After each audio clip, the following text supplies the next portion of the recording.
I've interviewed 700 leaders. The ones outsourcing their thinking to AI lose their best people first. July 23, 2026. After interviewing more than 700 leaders over 12 years, the author says a common failure pattern has emerged. Some founders, executives, and managers are outsourcing too much of their thinking to AI, and their strongest employees notice first. AI tools such as ChatGPT, Claude, and Gemini can provide instant answers, but they cannot replace genuine understanding. Effective leaders earn trust by interpreting information, explaining its meaning, and inspiring others toward a shared vision, something the author argues remains fundamentally human. The author emphasizes writing as a critical leadership practice because it forces people to clarify their own thinking. Teams do not want leaders who merely repeat answers gathered from books, podcasts, or AI. They want leaders who truly understand the product, market, and daily challenges of the business. To illustrate the difference between memorization and understanding, the article retells Charlie Munger's story of physicist Max Planck and his chauffeur. The chauffeur could deliver Planck's lecture perfectly, but when asked a difficult question, he lacked the deeper knowledge required to defend the ideas.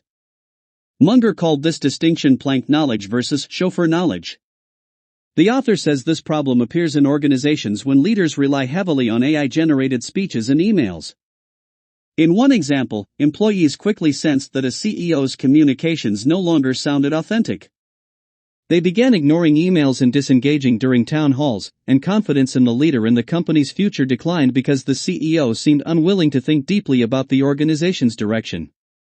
Real authority, the author argues, comes from effort and lived experience. People are inspired by leaders who have struggled, learned, and can speak honestly about overcoming difficult challenges.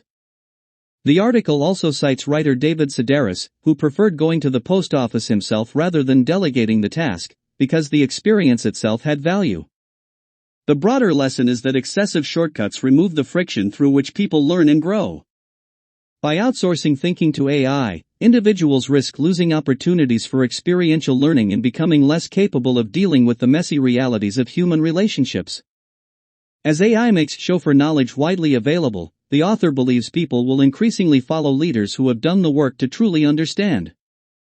Human connection and authenticity remain highly valued, especially as many people grow weary of screen-mediated interactions and seek real-world experiences. The warning is that prolonged dependence on AI for thinking, writing, and decision-making can leave leaders without a genuine grasp of what they are doing, where they are going, or how they will get there. Teams can usually detect when a leader is merely reading from an AI-generated script, and that loss of authenticity can erode trust faster than an honest mistake. The most talented and perceptive employees, the author concludes, are often the first to leave when they see the chauffeur at the podium. By a Fortune story by Ryan Hawk.